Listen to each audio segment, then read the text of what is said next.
Here's another system I love, and that is email.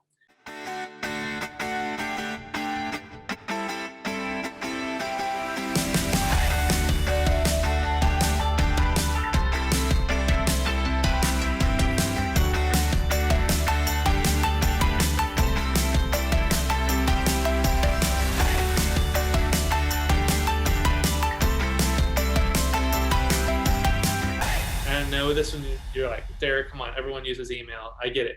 But how are you using email? What program are you using to use your email? Is it working for you or are you working for it, right?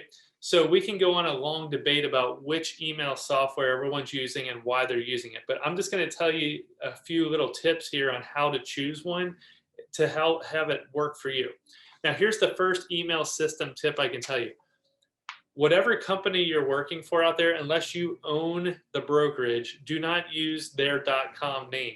So if you're working for Keller Williams and it's Derek at kellerwilliams.com or Derek at remax.com or Derek at coldwellbanker.com, my first tip is don't use that in your marketing. The reason is because as you grow and change and your needs change, and you might change locations, or you might, fall out of love with the manager at your office, you don't want to be stuck with that email, because they will literally hold it for hostage. So they're not going to let you take it to your next company. So if you move to EXP and you've got a Remax address that's all over billboards all over town, people are just going to keep typing that email address in. And what's going to happen is the broker, actually being a good business owner, they're going to take that email and they're going to call the customer, right? They're going to say, hey, we own this property. So my tip here is that you need to make sure you're finding an email address that is outside of what your company affiliation is. So in my case, I own derekty.com. And then, so I have those emails forwarded to a Gmail account. And then I can also pull it from at eXp Realty or whatever other company I'm with. I can have those forwarded to the Derek at derekty.com. So no matter what, my branding, my business cards, always has that same personalized name. If you're having difficulties figuring out how to do that, you can always DM me and I can give you some tips on that as well. Okay, so here's another thing about email. When you choose an email system or service, make sure that you can access it across devices. And your phone, we're all on our phones all the time, unfortunately, but you also want it to be on your laptop, and you want them to be able to sync back and forth. I like Gmail for that. I don't love Gmail for some other, reasons and some of the things they've done and snooping they do. But right now, it's a great tool. It also integrates into a calendar if you want to do that. But that's up to you on your, what you want to do. But I also find that efficiency within the email system, no matter what email system you are going to choose, guys, you got. I'm going to say something that's probably you guys aren't going to believe, but. So I own multiple companies, investment properties. I've got a couple different, business teams, and I always keep less than 100 emails in my inbox. Yes, less than 100 emails in my inbox. So years ago, I learned this, that the most successful business entrepreneurs and the most successful, CEOs all do this trick. They all keep less than 100 emails in their inbox. Now you might be like, that's actually impossible. It's actually not impossible. So what you have to do is you have to create a system around keeping less than 100 emails in your inbox. Well, you might be like, well, I have more than 100 just MLS notifications or whatever. The problem is that if you really think about this, and I don't want to be mean, but most of us live in this cluttered brain, right? We have just so much in there. So if you walked into your office and there is papers everywhere and the stuff on the floor and you can't see a desk and you can't see the walls and there's push pins and there's magnets and there's sticky notes everywhere, how organized are you? I would say probably not at all.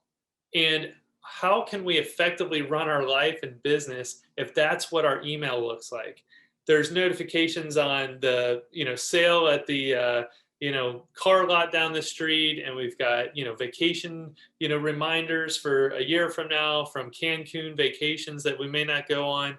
And we've got our doctor sending us this, and we've got our, sister and brother sending us this, and we've got our, all the real estate clients that have sent us stuff.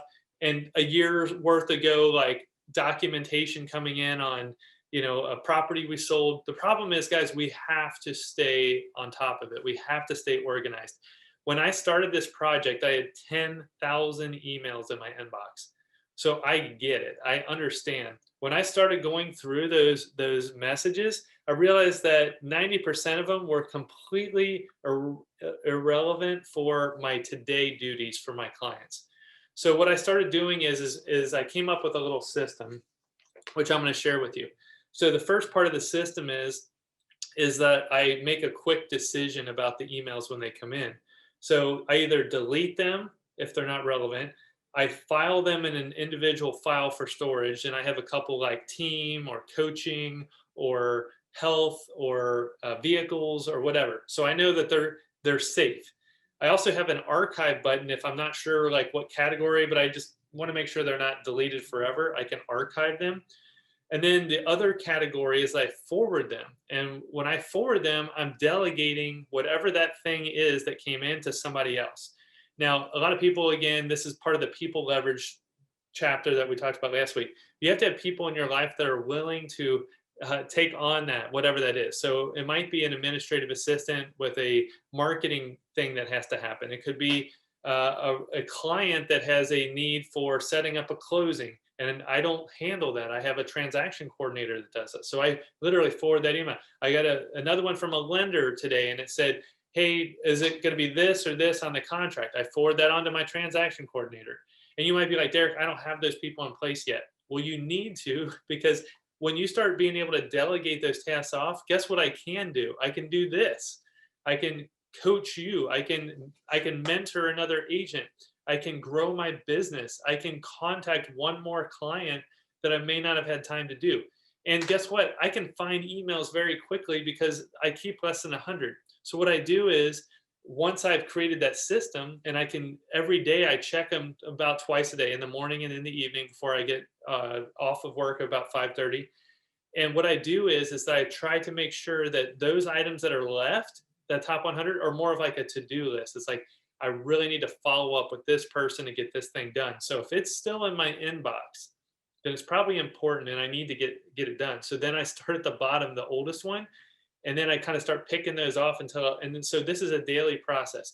So what I want you to do is start thinking like a millionaire, thinking like a billionaire. How do they run their businesses? And then how can I reverse engineer those systems into my life? So if you got something out of that, if there's any kind of tip that you heard, I want you to write it in the chat. Okay, guys, what we're going to do is we're going to talk about spam for a second, okay? There are two spam filters that most people can set up. One is through your email service, and you can start marking things as junk. So instead of deleting the email if you know it's junk, I always hit the junk button, and then Gmail will learn, hey, don't even put that into the inbox anymore, and it goes into a separate folder. The other thing I do is I'm going to give you another system that's free. It's called unroll.me. So unroll, UNROLL.me. And what happens is you sign up for an account, you hook up your email to it, and then instead of it just marking things as junk and getting rid of it forever, it starts letting you categorize things. And you can actually unsubscribe from people without hitting the unsubscribe button, which is another tip I didn't give you. But if it's a reputable email and you can tell some of them are not, don't hit the unsubscribe on those because you're actually being phished. But if it's like from like, let's say it's ABC Chevy dealership in Cincinnati, Ohio, and they got my email address somehow, and they're a reputable company, I just don't want to hear from them every day. I can actually unsubscribe at the bottom of the email instead of deleting it. I go there, unsubscribe, I just take a second, and then I go delete it. Then I'll never see that one again. Now, the unroll.me, what it does is it gives you an option of doing that at like 50 of them at a time or 100 of them at a time. And this is how I was able to bulk delete and bulk unsubscribe from a lot of people. The ones that I did want to hear from occasionally, let's say it's like my favorite restaurant. Do I want an email from them every single day saying, come and eat at our restaurant? No. But if they have some kind of special cool thing that's happening, maybe once a week or once a month, I might be like, yeah, I don't want to be out of the loop, right? So those are the kind of tough ones. And what happens is most people end up putting those into their regular email box and they don't know what to do with them. So in this unroll.me, you could say, I want these to come as a daily mail and a batch. And in that batch, it's going to have all these people I kind of want to hear from, but just not be spammed all day, right? So I think that could be a big tip for a lot of you guys out there to start using that kind of software. Okay, so we're going to move on here. So the next thing we did is I hired a director of operations. So when I started making a little bit more money and I had a little bit more deals and more flow, I actually gave them my email address and password, and I had them pull it up on their own computer. And as they saw things come in, I had them do that same system. So they would flag things as spam. They would forward them to someone else that needed to do the work. They would forward them to their own email account if it's something they needed to take care of. If it was something for me personally, they would just leave it in there and then let me decide about it. So when you get to the point, some people hire a virtual assistant to do this at like $5 to $10 an hour. Some people are hiring someone, you know, at $40,000 or $50,000 a year salary. That's up to you on how you want to do that. But that is another way to keep your emails from getting crazy, right?